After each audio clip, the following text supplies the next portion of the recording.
ये बात मैं उन लोगों से कह रहा हूं जिन्होंने अपने माँ बाप को वृद्धाश्रम में छोड़ दिया है। दोस्त, तुम एक बार अपने माँ बाप से मिलने बिल्कुल मत जाना, लेकिन तुम एक बार किसी दूसरे वृद्धाश्रम में जाओ या किसी और के माँ बाप उनके अपने बच्चों का इंतजार कर रहे हैं। उनकी आंखों में नमी है, आंसू है और इंतजार है अपने बच्चों का। तुम एक थर्ड पार्टी बन के वहां जाना और देखना और उनसे पूछना कि आपको क्या चाहिए। विश्व इतना सा कहेंगे कि मेरी दुआएं मेरे बच्चों तक पहुंचा देना।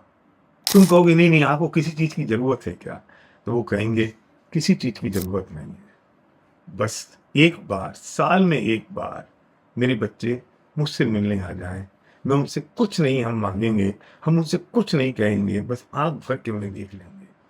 और फिर तुम बहुत पीछे पड़ोगे ना कि बोलो तो सही, कुछ चाहिए, कुछ खाना है, कुछ पीना है, तो इतना सा कहेंगे बहुत दिन हो गए आइसक्रीम नहीं खाई, बेटा जरा आइसक्रीम मंगा दो। तब तुम्हारी आंखों में आंसू आएंगे किसी और के माँ बाप का ये दुख देखकर जो उनके अपने बच्चों के लिए होगा, क्योंकि तुम तो निष्ठुर हो गए हो। तुम्हें तो अपने माँ बाप की बुराइयां दिखाई देती हैं। तुम्हें तो दिखाई देता है कि तुम्हारे माँ बाप ने तुम्हारे लिए कुछ नहीं किया। वो खांसते रहते हैं, खकारते रहते हैं, वो तुम्हें टोकते रहते हैं, इसलिए तुम उन्हें वृद्धाश्रम में छोड़ा है। तुम इसलिए उन्हें वृद्धाश्रम में छोड़ा है क्योंकि तुम्हारे छोटे छोटे बच्चों को वो डिस्टर्ब करते हैं। शायद तुम्हारे बच्चे पढ़ नहीं पाते हैं, इसलिए तुम उन्हें छोड़ा है। मुझे उस दिन दिल को बहुत धक्का लगा जब मुझे पता चला कि जो माँ बाप घर में रहते हैं उन्हें भी अपने नाती पोतों से बात करने के लिए अपने बच्चों से परमिशन लेनी पड़ती है। मैंने पूछा ऐसा क्यों, तो मुझे बताया कि माँ बाप नहीं चाहते कि उनके माँ बाप उनके बच्चों को बिना उनकी परमिशन के और बिना उनकी नॉलेज के कुछ भी सिखा दें। अरे कम वक्त, तू इतना बड़ा सोचने लायक जो बना है ना, वो उन्हीं की वजह से बना है। तू इतना बड़ा जो सोच पा रहा है ना, वो उन्हीं तुझे संस्कार दिए तब तू सोच पा रहा है। तू इतना बड़ा जो बना है ना, वो उनके सहारे और उनके लालन पालन से बना है। और आज तुम इतने बड़े बन गए, इतने बड़े बन गए, इतने बड़े बन गए कि तुम्हारी परमिशन की जरूरत है तुम्हारे माँ बाप को तुम्हारे बच्चों से बात करने के लिए। ढूंढ मरो। एक बात याद रखना, बच्चों के लालन पालन में माँ बाप की जितनी आवश्यकता है ना, उससे ज्यादा आवश्यकता दादा दादी की है। और सौभाग्यशाली है वो जिनके परदादा दादी भी जिंदा है। उसके बिना बच्चों में संस्कार नहीं आते। जब तुम उस वृद्धाश्रम में जाके किसी दूसरे के माँ बाप की आंखों में दया और ममता के आंसू देखोगे, तब शायद तुम्हारा दिल पिघलेगा अपने माँ बाप के लिए। मैं तो चाहता हूं इस हिंदुस्तान के नहीं, दुनिया के सारे वृद्धाश्रम बंद कर दो। कोई जगह नहीं होगी तो तुम छोड़ के किसको आओगे। लेकिन फिर लगता है कि अगर वृद्धाश्रम बंद हो गए तो कहीं तुम उन्हें फुटपाथ पे ना छोड़ दो। कोई बात नहीं, दुनिया में तो डुप्लीकेशन होता है। कोई बात नहीं, जो हम करते हैं वो वापस आता है।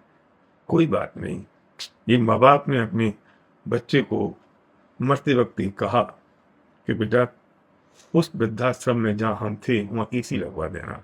उसे कहा आपका तो अंतिम समय है, एसी की क्या जरूरत है। बोले बेटा मैं इसलिए कह रहा हूँ कि हमने तो दिन काट लिए, गर्मी बहुत पड़ने लगी है, लेकिन तुम वहां दिन नहीं काट पाओगे क्योंकि तुम्हारे बेटे ने भी तो देखा है ना, तुम अंतिम जगह तो वृद्धाश्रम ही है, और जब तुम वहां रहोगे ना तो देख नहीं पाओगे। उसका दिल पसीज गया। माँ बाप तो माँ बाप होते हैं। बच्चे कितने ही नालायक हो जाएं, लेकिन माँ की ममता कभी नालायक नहीं होती, बाप का प्यार कभी कठोर नहीं होता। वो तो वो ही रहता है क्योंकि इस प्रकृति ने उन्हें ऐसे ही बनाया है। याद रखना, हम भी बूढ़े होंगे, हमारे बच्चे भी जवान होंगे, तब कहीं ऐसा ना हो कि हमें अपने इस निर्णय पर पछतावा। अपने माँ बाप की जिंदा रहते हुए तुम कैसे मांग सकते हो उनसे अपना मकान, कैसे तुम उसका बंटवारा कर सकते हो। बिल्कुल नहीं। अरे हम इतने कमजोर हैं, हम क्या इतने नपुंसक हैं कि हम माँ बाप की कमाई और उनकी की हुई मेहनत की इकट्ठी की हुई दौलत को उनके सामने बंटवारे की बात करें।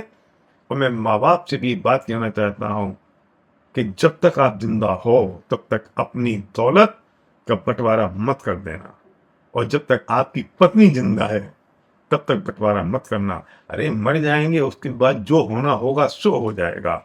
मुझे ये कहानियां बताने की आवश्यकता नहीं है कि जिनने अपने जीते जी अपनी दौलत अपने बच्चों को सौंप दी, वे 2 रोटियों के लिए तरस गए, वे छप्पर के लिए तरस गए, वे एक उचित सम्मान के लिए तरस गए। अल्टीमेटली जो कुछ है बच्चों पे ही तो है, जो देना हो दे दो ना। बंटवारा करने की क्या आवश्यकता है जिंदा रहते रहते? जो खाना है पीना है जो रहना है सब दो, उनको खुशियां लुटा दो अपने बच्चों के ऊपर, लेकिन जिंदा रहते हुए तो अपनी मौत मत बुला दो। और मैं बच्चों से कहना चाहता हूं, मत मांग लेना अपने माँ बाप से अपना हिस्सा, बिल्कुल नहीं, जब तक भी जिंदा है। तो तुम माँ बाप से मकान मांगने की बात करते हो, हमारा समय तो ये है कि हमें उन्हें दुनिया की सारी सुख सुविधाएं उनके चरणों में रख देनी चाहिए। न जाने उन्होंने कितने संघर्षों में रह के हमें पाला, न जाने कितने संघर्ष किए होंगे तब हम आज हमें जिंदगी मिली है।